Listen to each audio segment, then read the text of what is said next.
Provinsi Lampung selama 30 menit ke depan. Saya Herdiani Oktavia akan menemani Anda dalam program spesial Gema Ramadan. Provinsi Lampung menjadi salah satu provinsi yang memiliki banyak keunggulan dan juga potensi dalam keuangan syariah. Bukan hanya untuk meningkatkan perekonomian daerah saja, tapi juga tentunya untuk memenuhi kebutuhan dan juga manfaat dari masyarakat terhadap produk dan juga layanan keuangan syariah.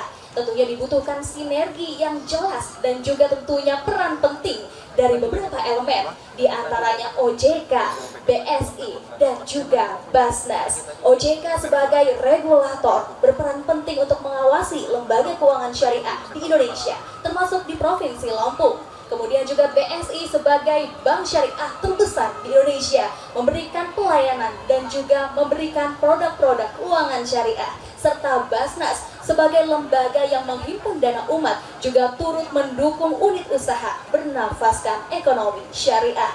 Tentunya untuk mengembangkan perekonomian syariah diperlukan peran penting dari ketiga elemen tersebut untuk menakar potensi keuangan syariah dan juga kondisi sosial di Provinsi Lampung.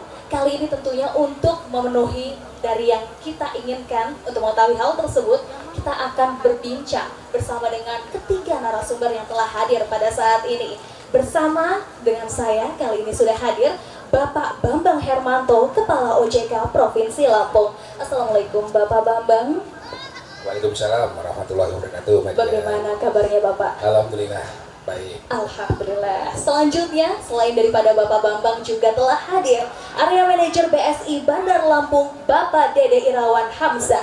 Assalamualaikum Bapak Dede. Waalaikumsalam Mbak Dian. Sehat Mbak Dian? Alhamdulillah sehat. Begitupun juga dengan Bapak Dede tentunya. Alhamdulillah sehat. Dan juga narasumber ketiga kita, Bapak Iskandar Zulkarnain selaku Ketua Basnas Provinsi Lampung. Assalamualaikum Bapak Iskandar. Waalaikumsalam warahmatullahi wabarakatuh. Bagaimana kabar Bapak? Alhamdulillah sehat. Alhamdulillah. Tentunya 10 hari 10 terakhir hari. Masya Allah, 10 menunggu hari. Lailatul Qadar. Amin, ya Rabbal Alamin. Tentunya momen yang sangat indah sekali pada saat ini juga sebuah hal yang baik akan kita bicarakan terkait dengan perkembangan ekonomi syariah di Provinsi Lampung. Tetapi tentunya untuk hal tersebut kita perlu menakar, artinya kita punya alat ukurnya, alat takarnya seperti itu.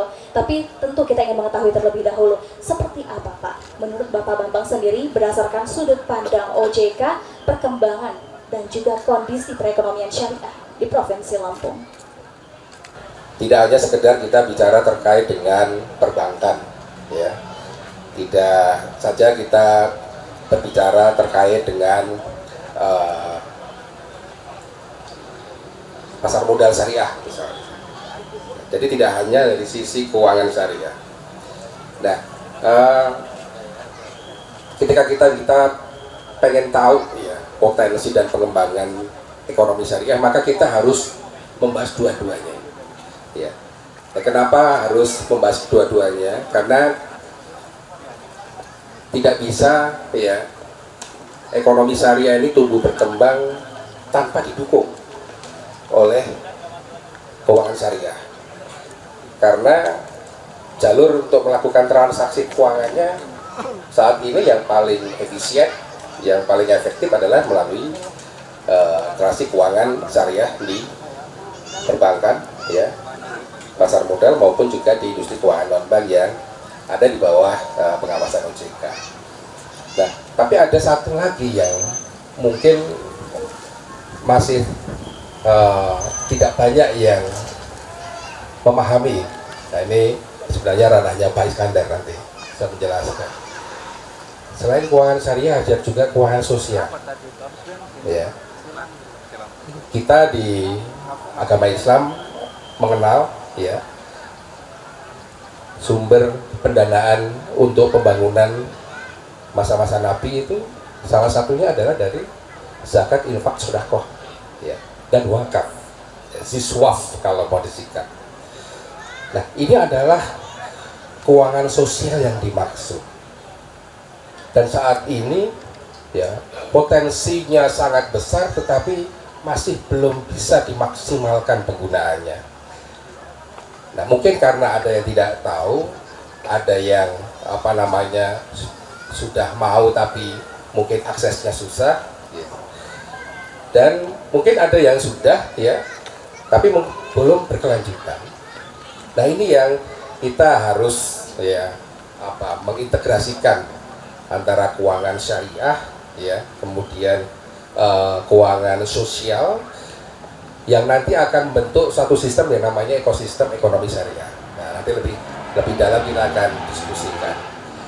Nah kalau di Lampung sendiri, alhamdulillah Mbak Dian, ya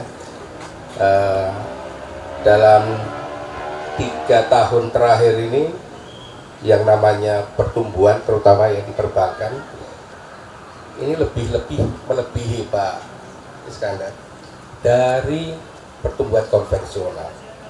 Selalu kita di angka 2 digit. Ya. Terakhir kita catat angka pertumbuhan di Desember 2022 ini, angka pertumbuhan pembiayaan untuk bank umum syariah dan unit usaha syariah itu mencapai angka di 26%, 2 digit. Sementara kalau yang ada di BPR syariah itu pertumbuhannya 16%. Ini artinya apa? Artinya bahwa ini merupakan salah satu indikator bahwa masyarakat dalam melakukan transaksi keuangannya sehari-hari itu sudah mulai ya banyak menggunakan produk dan layanan keuangan syariah. Gitu, luar biasa. Tadi sempat Bapak Bambang sampaikan, ternyata ada tantangan tersendiri, yaitu literasi keuangan syariah yang ada di masyarakat. Padahal kita sangat membutuhkan peran penting elemen masyarakat untuk perkembangannya. Apakah ini menjadi tantangan yang paling krusial kita hadapi saat ini dalam perkembangan ekonomi syariah, Pak Bambang? Ya, kalau dari kajian kita, ini merupakan salah satu dari beberapa isu strategis yang sedang kita address ya. Yang pertama tentu adalah tadi tingkat literasi keuangan inklusi syariah yang saat ini memang masih jauh dari kondisi ideal ya. Nah sehingga benar tadi ya, kegiatan edukasi, sosialisasi, pendekatan kepada masyarakat, menyediakan produk dan layanan yang bisa diakses dengan mudah oleh masyarakat itu menjadi poin utama kita. Nah tapi bukan hanya tingkat literasi ini ya. Yang kedua yang jadi isu strategis kita adalah SDM ya, SDM dari para pelaku usaha di sektor jasa keuangan syariah. Kenapa kita bilang SDM? Kami masih sering banyak mendengar. Nanti ya Pak Dede nanti yang menjelaskan. Ya.